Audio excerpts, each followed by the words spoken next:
Yo, what's up, Broncos country? How's it going today, guys? Probably pretty freaking good, isn't it?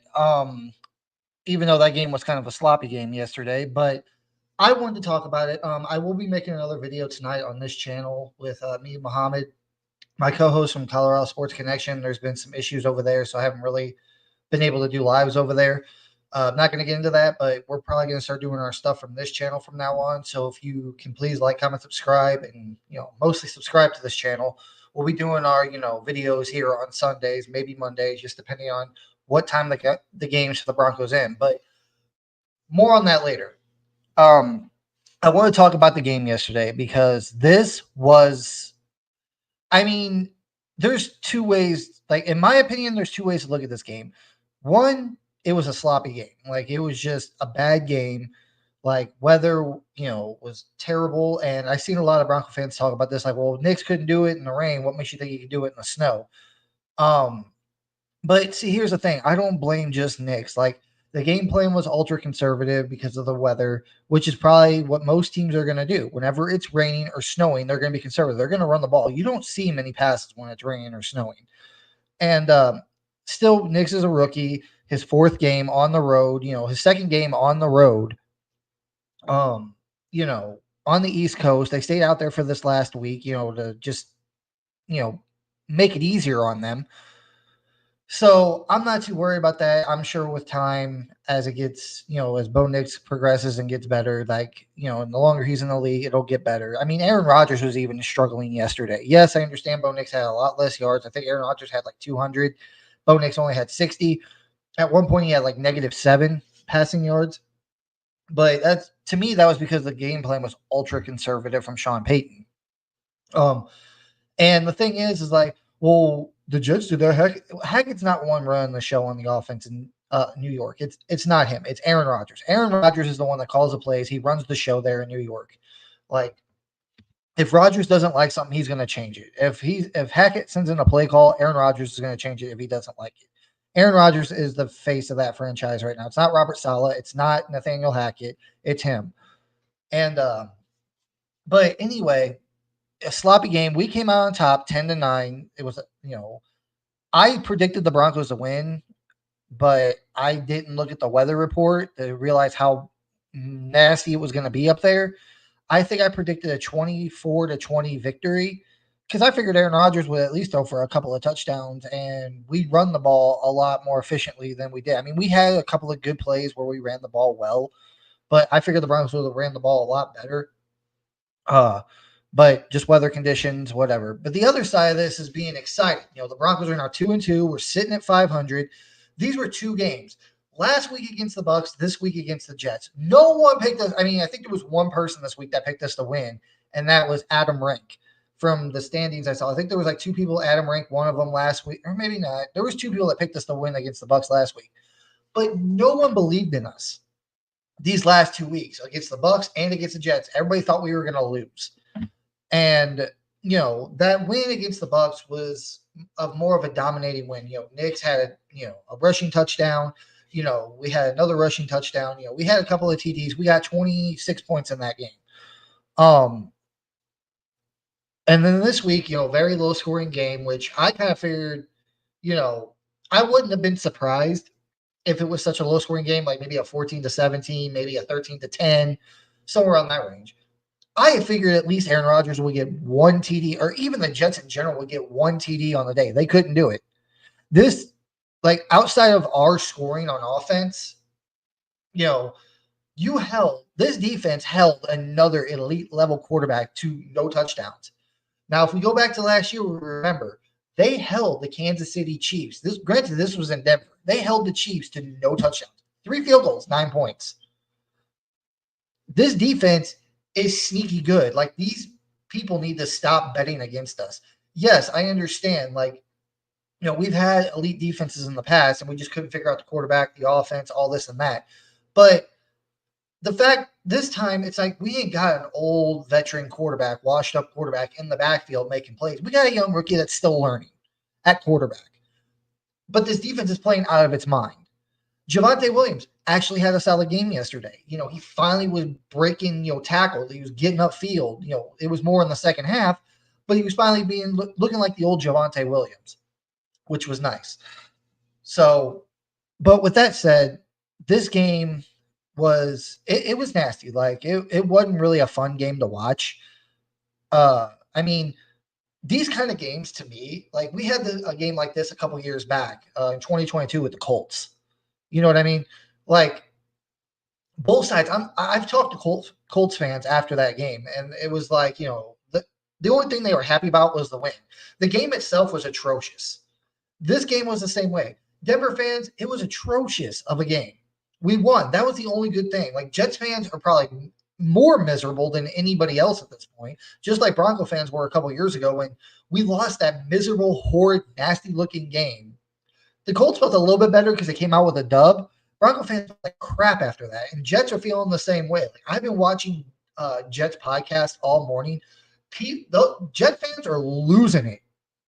They are absolutely freaking just losing it.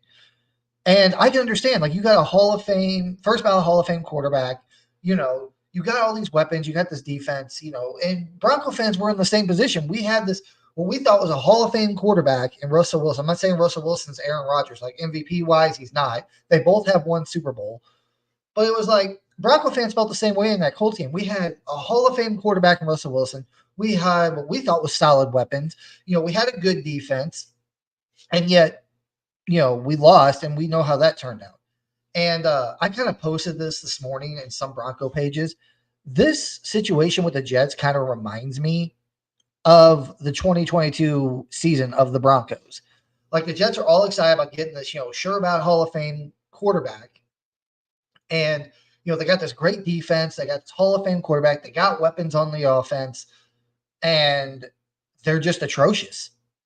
Like they're losing games like this. This reminds me so much. I'm reminiscing back to 2022. This Jets team reminds me of the Broncos of 2022. Like a head coach that's in way over his head, and it's ironic that Nathaniel Hackett is the offensive guy, which is the guy that was the coach in Denver whenever all that stuff happened. And now you got Aaron Rodgers, who's a Hall of Fame type quarterback, and they're going through like the same trials and tribulations. Like they had the big win against the Patriots last week, which I'm not going to worry about. That's the Patriots. They're one of the worst teams in the league. But the Broncos actually showed something yesterday. I'm sorry. Like they showed grit. They showed toughness, especially this defense. Bo Nix did not have a great game, like I said. 60 total passing yards. He finally got his first touchdown. I'm happy about that. Let's go freaking Knicks. But baby steps. Like I'm not worried about it. Now we come home the next 2 weeks, week 5, week 6, we're here back in Denver at home. We go up against the Raiders, who, yes, they won yesterday. They beat the Cleveland Browns in Las Vegas. But that team still looks dysfunctional to me. They do not look good. Antonio Pierce looks like he might be in over his head. And I feel like coming off, 2 victories, you came off 2 back-to-back wins on the road. You're going to come back home. And here's the thing, too. This is another thing I wanted to touch on. The first 2 weeks, I'm erasing those. Like, those don't matter to me. And the reason why I say that is because, yes, the defense was kind of off to a sluggish start in that first game. They allowed 26 points. Okay, whatever. That's fine. They allowed 26 points. Fresh, new game of the year. Bo Nix got 20 points on the offensive side. But it was his first game. Week 2, yes, we got held to 6 points, but once again, rookie, the first 2 defenses what we faced. Mike McDonald led Seahawks defense, and Mike Tomlin's defense led in the Steel City. Those are, if you look at the stats, those are the top 3 defense, out of 3 defenses, those are within the top 3, the Pittsburgh defense and the Seattle defense. That's a tough ask for any rookie quarterback. But our defense held the Steelers to 13 points. Against the Bucs, we held Baker Mayfield in that high-flying offense for the first 2 weeks of the season. We held them to 7 points. This week, you held what everybody thinks is a sure ballot Hall of Famer, one of the best quarterbacks in the game, in Aaron Rodgers. In that offense with Breece Hall, Allen, Garrett Wilson, Lazard, who has time with Aaron Rodgers in Green Bay, Conklin at tight end, and Mike Williams, held them to only 9 points, no touchdowns. Now, Bo Nix, every week he's been getting better, in my opinion. Week one, he didn't look that great. Week two, he looked a little bit better, like his footwork, his mechanical stuff looked a little bit better. And then week three, he just dominated the freaking, Bucks. This week, yeah, it wasn't a great win, but his mechanics are still looking good. You know, he was on the road, rookie quarterback in the elements for the first time. I'm not looking too much, but he got his first touchdown, so that's something to look forward to. First of many. Um, but yeah, Bo Nix struggled a little bit yesterday, but I'm not worried as long as he keeps showing signs of improvement. And the fact that we won, we held Aaron Rodgers to no touchdowns. That proves to me how good this defense is. Like, we knew this defense was solid. Like, I mean, come on. Last year, Patrick Mahomes, they held him to no touchdowns. They held Aaron Rodgers to no touchdowns yesterday. This is a sneaky good defense. And as long as Bo Nix continues to improve and get better, no one's going to, like, you can't run on us. Like, for God's sake, the Jets had the freaking ball on the 1 yard line with 3 downs, possibly 4 if you wanted to go for it. But they had 3 downs on the 1 yard line to get into the end zone. Now, I've seen a lot of Jet fans talk about this, saying, "Oh, they should have put freaking Allen in there. Allen's a bruiser. He's the beast. Blah blah blah blah. He would have got the ball in there." I don't think he would have, because like if this was last year, like if you remember from last year, we played the Jets. Their running back, what's his name? Breece Hall. He demolished the Broncos defense last year. He really did. He just destroyed them. The Jets won that game because of Breece Hall in so many ways. Majority of him. So I understand them, trying to run Breece Hall up the middle. Maybe not up the middle. Try to run him outside. He's still a smaller back. Try to run him outside. They finally had Brandon Allen in there. And Brandon Allen, yeah, he had an okay game, but the Broncos were stopping the run regardless. Like, I don't think even with Brandon Allen in there, they still score a touchdown on that drive. Like, and then on third down, they get Aaron Rodgers rolled out and there's nobody open. So this defense is sneaky good. And as long as Bo Nix keeps improving, this defense is going to keep us in games. And then once Nix actually hits that pinnacle to where, I think he's freaking all right. I think he's settled, he's confident. That's not an issue. But I think once he finally starts, once he gets everything 100% figured out and, all that other stuff, like with the mechanical stuff, the reading the defense, all that stuff, once he gets more settled in, this defense, as long as they can keep us in games, I'll probably say about mid-season, whenever I think that's when Bo Nix will hit that. Like, Bo Nix it's going to be this offense is going to be what's, win us games, and the defense is just going to be able to sit back, pin its ears back, and get after the quarterback. And that's the other thing, too. I heard all freaking week, that the Jets' offensive line was one of the best. It had all these great, veteran, offensive linemen. The only problem they had going into this game was at right tackle because Moses went down, last week, and they had to start the rookie. But even still, the majority of their offensive line was, just not, or was, older guys that were good. No, they weren't. Broncos defensive line was pushing them around all day yesterday. Like, the Jets couldn't run the ball. Aaron Rodgers got sacked 5 times. I think he got pressured like 7 times or hit 7 times or 10 times, something like that. But he was sacked 5 times. Like, and the funny thing is like, we got Nick Bonito and Jonathan Cooper and Jonah Ellis out there. Those are our 3 top pass rushers. Excuse me. And it was wild because we've had Bradley Chubb over the years. We've had all these, pass rushers. And I can't remember. Like, last week we sacked Baker Mayfield 7 times. This week we sacked Aaron Rodgers 5 times. This defense, this pass rush is on fire. Our secondary is locked down. Garrett Wilson, once again, the team's top receiver was in, he was just locked down. Surtain's locking down all these number 1 receivers. No one's getting past Surtain. Riley Moss, another one. He's just locking that. Yes, he had a couple of penalties yesterday, which the one in the end zone to me was not a pass interference. That was a bogus call. Maybe you can make an argument for the second PI, but that first one where it got the Jets down to the 1 yard line, that was not a PI. He got his head around, he had his hand up, and he knocked the ball away. But and McMillan in the slot, I mean, this secondary is good. Like this defense is too freaking good. The secondary is awesome. They're not allowing a whole lot of passing touchdowns or yards or whatever. This run defense is actually awesome. Like it's better than what it's been in previous years. They're actually stopping the run. So teams can't pass on us. They can't run on us. Like the one freaking drive last week that the Bucks had to, get a touchdown. The only points they got in that game had to come on like a trick play where they had the running back come back in. He came from the outside, came back in, and then they handed it off like he was the fullback. Like kind of like that. Maybe not so much trickery, but it was more of, a lot of motion. Like they had to confuse the defense a little bit in order to get that. But like if you try to just run the ball, and honestly, over time, this defense is just going to get better with that tricky crap. This defense, you can't run on them. You can't pass on them. The pass rush is lethal. And once Bo Nix gets to that point to where he's, he actually can do things like he acts like he's not a rookie anymore. Like pretty much he gets to the point where it shows like he's not just a rookie, but he's a quarterback, like kind of like Jaden Daniels, where he can make all these plays. And Sean Payton opens the playbook a little bit more and, starts trusting Bo Nix more and not being so conservative. Like, this team is going to be deadly. Like, it will be deadly. And I'm just loving seeing it, man. It's awesome. And it's exciting. It's fun. Like, once again, the game yesterday was nasty. It was sloppy. But you know what? We won. At least we got that to look forward to on that. Like the Jet fans, like I said, I've been watching podcasts of Jet fans all morning, and they are losing their crap. I mean, absolutely. Like, they're talking about firing Salah, getting rid of Aaron Rodgers. Like they're going nuts this morning.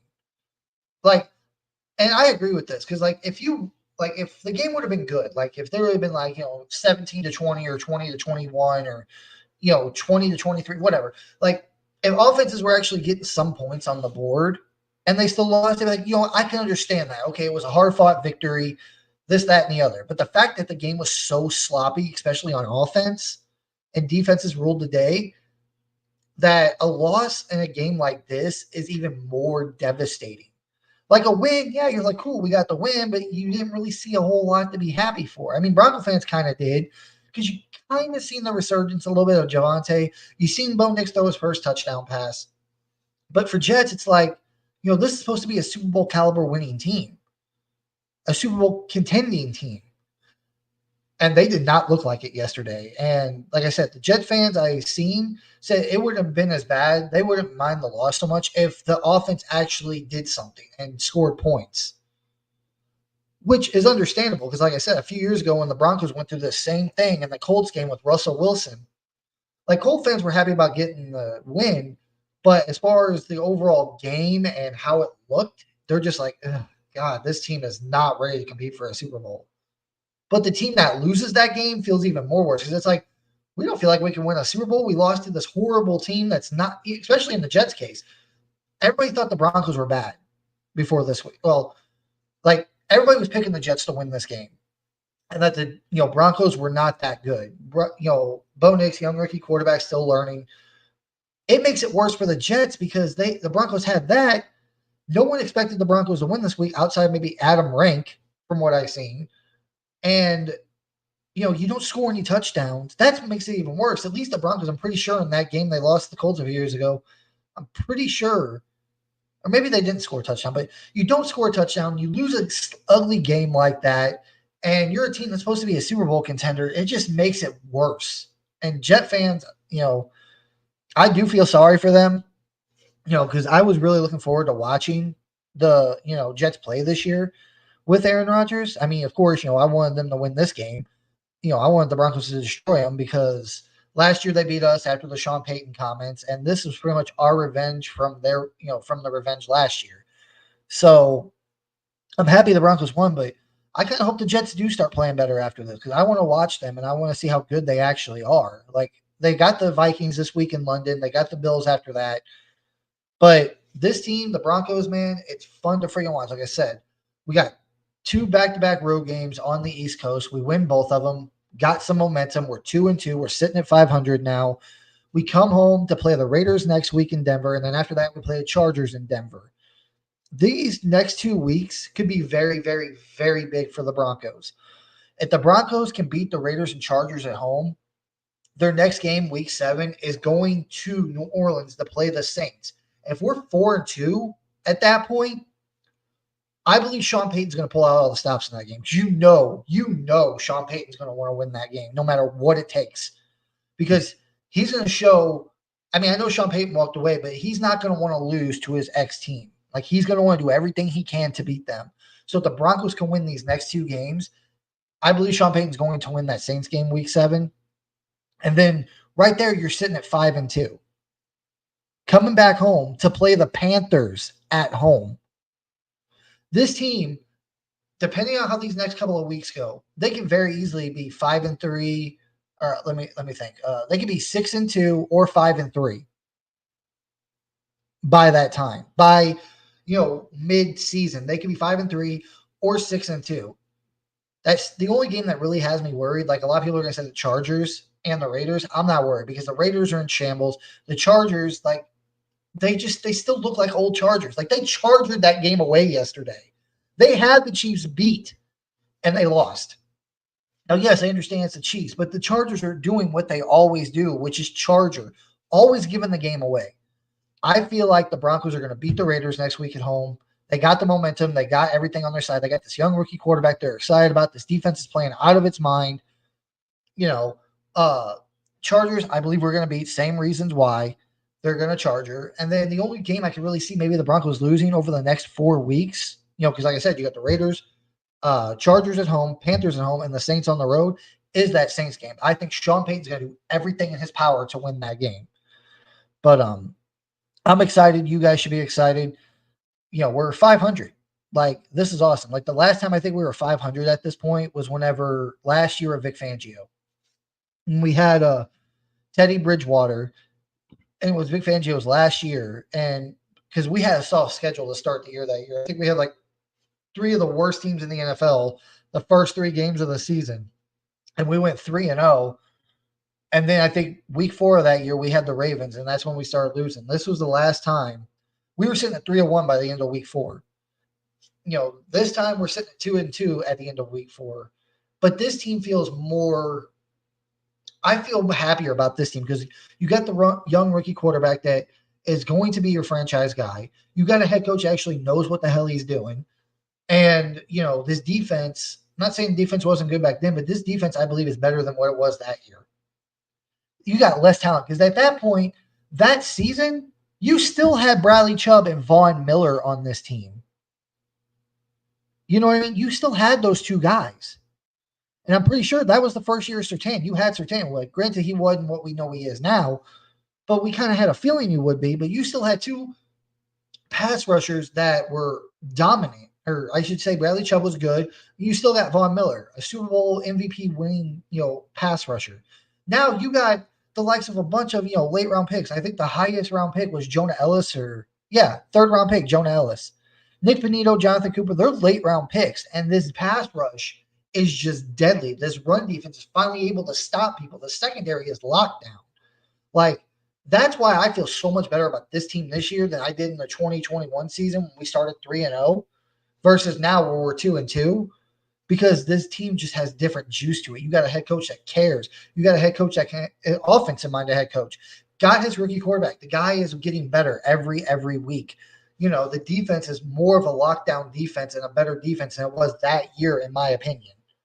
So, but like I said, tonight I'll be coming back on this channel and doing a live with Muhammad, my co-host. Like, we haven't done a live on Colorado Sports Connection in the past couple of weeks.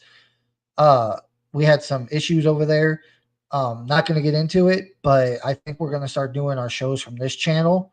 So if you're anybody that watches over there, please come over here, like, comment, subscribe on this page, because this is most likely what we're going to start doing. Unless something changes, which I'm not anticipating right now, we're going to be doing our lives from this channel every Sunday night. And like I said, depending on the game on Sunday, like if it's a late window game, like a Sunday night game, or it's a 4:25 game, because I'm in Mountain Time, I'm in Denver, Muhammad's on, the Eastern Coast, and we usually do our shows at 7 p.m. Mountain Time.